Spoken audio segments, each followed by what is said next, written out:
What is your background in education? Um, well, I have a Bachelor's of Science in Early Childhood Education. Um, and several of the trainings that you get as you go along. Um, my background in education, We're back. all right, I've also had,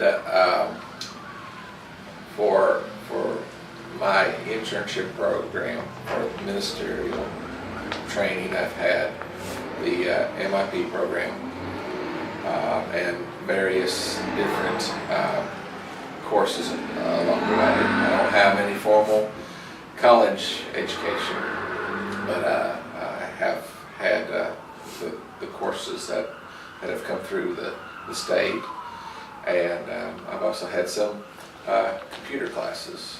I have a certificate in microcomputer specialist. We're talking about leadership. How would you define leadership? Leadership, true leadership, is being able to follow as well as lead. It's being able to be a part of what is going on. Anybody can give orders, but if you can't also participate in what is going on, then you're not much of a leader. Most people follow by example, and if your example is not doing the things that you're saying, then you're not leading very well. We've been talking about the different types of leadership, and you brought up they have to lead by example. Do you think the leaders that leads by power instead of a servant type of leadership, do you think they have more difficulty in leading people than someone that's got a servant and willing to serve the people? Definitely, because most people don't like that power struggle. It usually, when things are done, they're usually done in a wrong attitude, or not as effectively as if they had a servant heart, as if they were willing to do just as much as they're requiring done. And so, yeah, I do believe that you get more action and more willingness, and even a lot of times more willingness to do more than what is even asked of you. When we talk about leadership, people look at management as being leadership. Do you think there's a difference between management and leadership? To a point. You have to, when you're a leader, you have to manage every situation, and you have to manage people. So, in that sense, if you're, I mean, you can just be a manager without being a leader.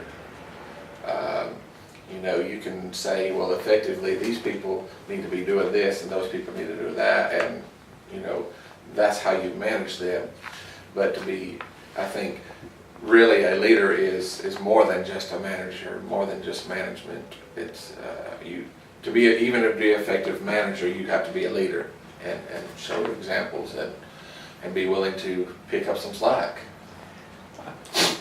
We have this emphasis on the global world now. It's, used to we were separate, but now it's like the world has come to us. How do you prepare to lead in a global situation?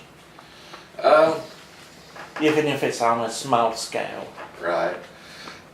Really, I don't think there's a lot of difference. I think you have to be more understanding of cultural things, cultural traditions and such as that.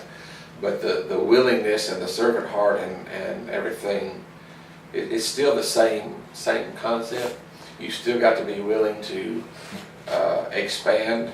You still got to be willing to be able to allow differences, and you've got to be, leadership is a lot of managing people. And when I say managing people, you got to know your people. You've got to know their personality, and that kind of goes with the global thing that you're talking about, because you may have somebody who's coming in. We live in Valdosta, which has Moody Air Force Base, so we could have people come in from other parts of the world, or have lived in other parts of the world and have picked up on their culture. And so if you're going to effectively lead and effectively manage, you've got to be able to understand that different cultures believe different ways, and be willing to be sensitive to that.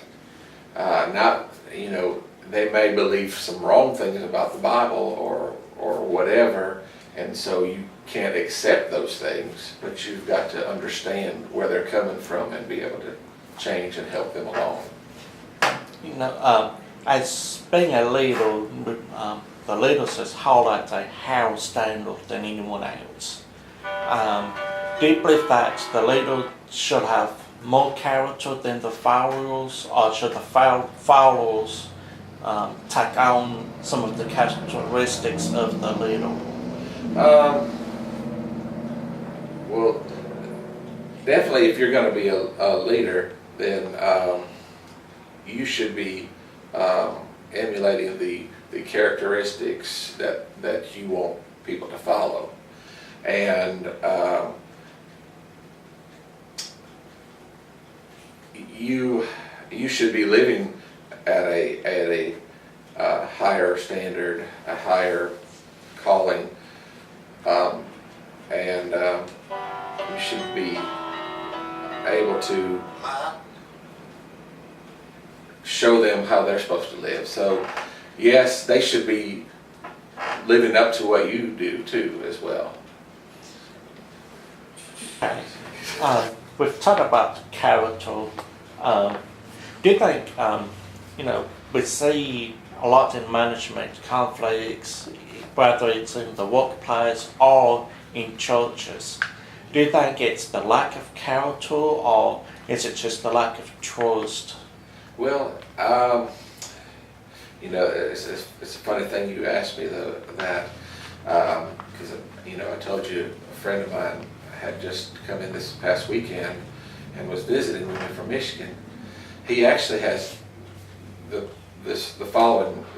preceding week he was in Florida at a seminar talking about conflict and that, and he was telling me some things that kind of brought some light to some thinking that I didn't think about before, but that a lot of times our actions, when dealing with people, our actions, we have a couple of different reactions. We'll either, when somebody does us wrong, or if we feel like we've been done wrong, they'll come at us and have confrontation, or we're the kind of people that will just bottle it all up and until it really, really just gets to a head and just explodes. And he was saying, they were teaching, we need to,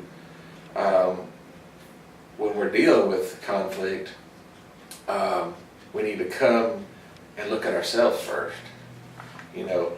That person may have done something to me, but did I do anything that may have caused them to take something I said wrong, or did wrong, or was I just wrong in what I was doing before we go and confront the person?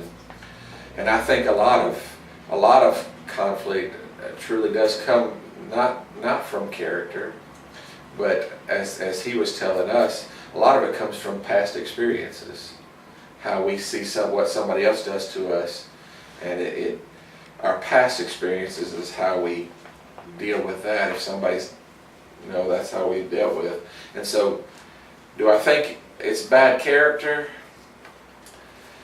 Possibly has some to do with it. But where does our character come from? It comes from our experiences and how we've chosen to deal with our past experiences. And could we make a difference?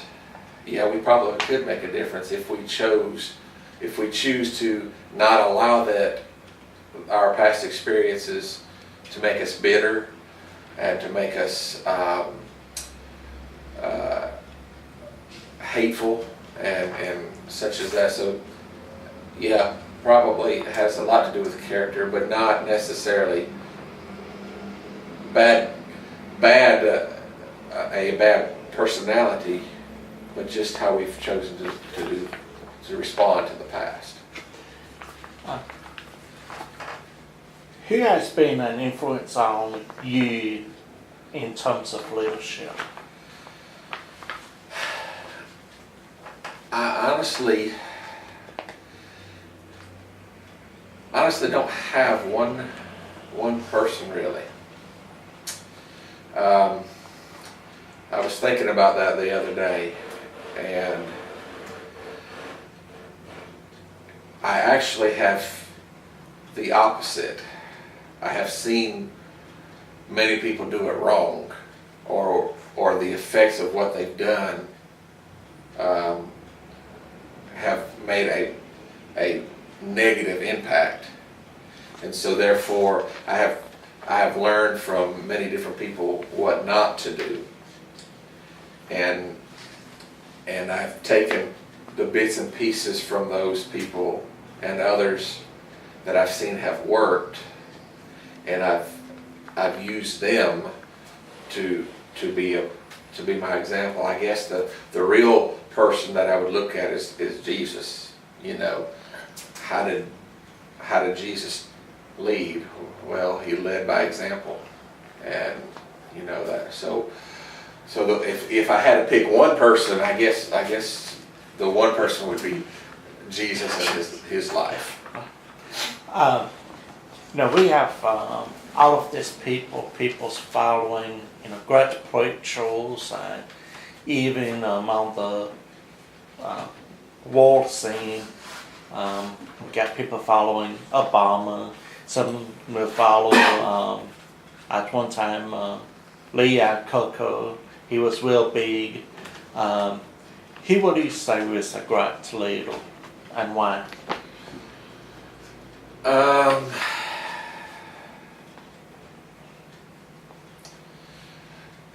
The first one that comes to my mind would be George W. Bush, the second George Bush. Just because most of these people you don't know personally anyway, but from what I've seen in his life, from what I understand, and from the stories I've heard, he led by example. He was not afraid to do some things, even when he was president. He was not afraid to do some menial tasks that, a lot of people would say, well, I'm the leader, I'm too good to do that. I'm too good to clean the toilets or cut the grass or whatever the case may be. He was willing to do that. And the second reason I say that is because it has been told he was a man of prayer and also a man that listened to God. I know a story that was my wife's friend had a friend. So, hearsay, but it wasn't far off hearsay. They were actually visiting the White House, and the group that they were with, they knew they were Pentecostal. And he actually called for them to come and said, God told me to get y'all to come pray for me. And he from the stories, and you know, it's only hearsay, he was filled with the Spirit, a man filled with the Spirit. So that's the reasons why I think he was not afraid to do things, even though other people thought they were wrong. He did what he felt like God told him to do. And you know, I didn't agree with everything he did, but I think he led effectively and was a good leader.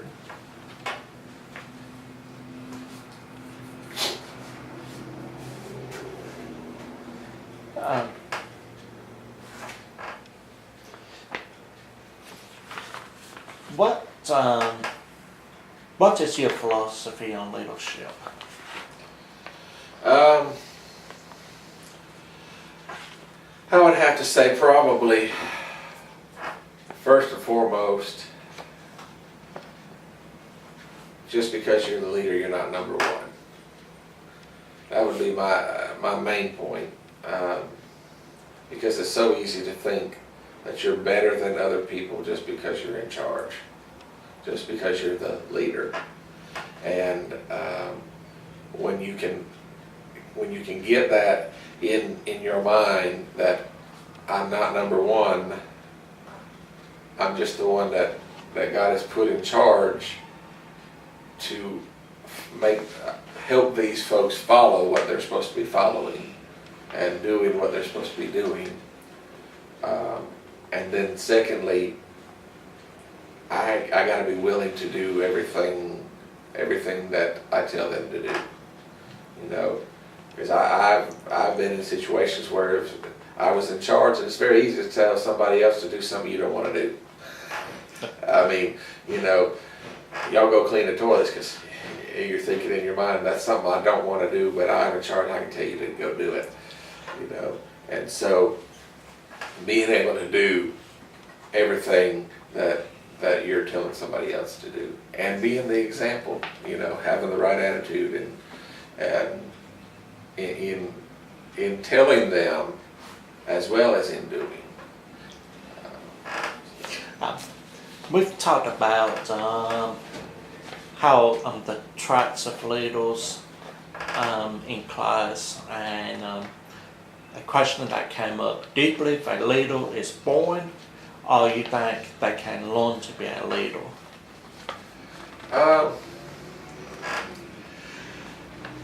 Probably both. There are people that are just naturally born leaders. I mean, you know, they come out and they know how to lead people. They have the personality. So yeah, in a point, it has something to do with your personality. They have a personality, but you know, you can also learn the things that you need to learn to become a leader. You can learn how to lead by example. You can learn to how to tell people what to do. Because some people's personality, you know, I'm not really an outgoing kind of person, but you know, I probably would be one of those that have learned to do leadership, learned to be a leader. So I think it's both. Okay, what are some of your goals or ambitions for the future?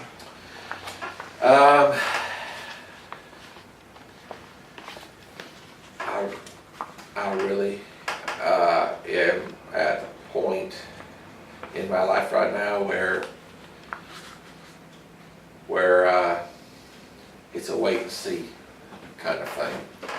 Now my goals and ambitions would just, I mean, you know, to do everything I can for God, you know, but as far as what I know God wants me to do today,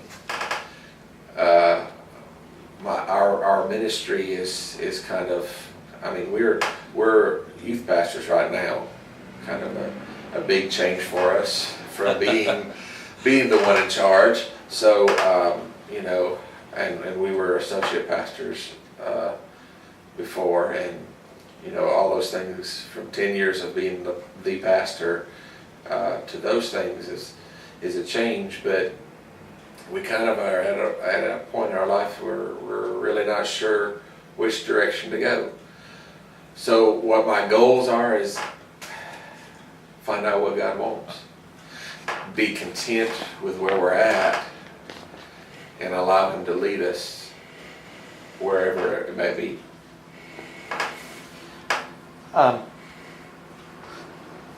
What advice would you offer to someone going into the leadership? Maybe they are new to it, or Leadership just as a pastor, or leadership just in general? Can do it in general, or break it down, whichever way you want to. Well, if you talk about pastoring, youth pastoring, anything of that leadership and those sense, I would say don't do anything unless you know God has called you to do it, because those are areas that you've got to be God called, and you got to know that God's going to be directing you and leading you to be the leader there. In life, if you're going to be a leader, make sure you're ready. Make sure you're ready to take on that responsibility in terms of being the example. It's so easy to let the power go to your head. Be careful with that, because if you're talking about a Christian leader, whether it's in the workplace or in church or whatever, you need to have a godly example when you're doing it, and you need to be in prayer and make sure, you know, every day, God, keep me humble, because Jesus was humble when he was a leader, and we got to be humble. So I would say those are probably the main things that I would tell somebody. Are there any other thoughts or points you would like to bring out that we may not have covered?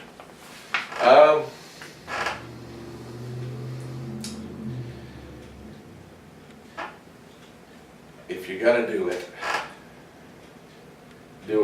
with all of your heart. Go into it with the knowledge that every day is not gonna excuse me, every day is not gonna be wonderful, because this is life, and you deal with people, and none of us are perfect, and you know, and two, when you're a leader, your job is not to please people, because it'll be easy to, well, I gotta make everybody happy, but that's not your job. Just as parenting, your job's not to make your children happy.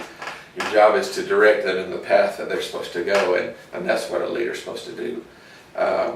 You may tell somebody things that they don't want to hear, and you know, I've had to do that many a time pastoring, and it's, you know, it even makes me you know, nobody wants to do that, but you got to know that you're going to have to go into it with the knowledge that you're going to have to tell somebody some things that they don't want to hear. And just like you've had to been told by your parents or by another pastor things that you didn't want to hear. And I would say those, you know, go into it with a full expectation that it's not going to be easy.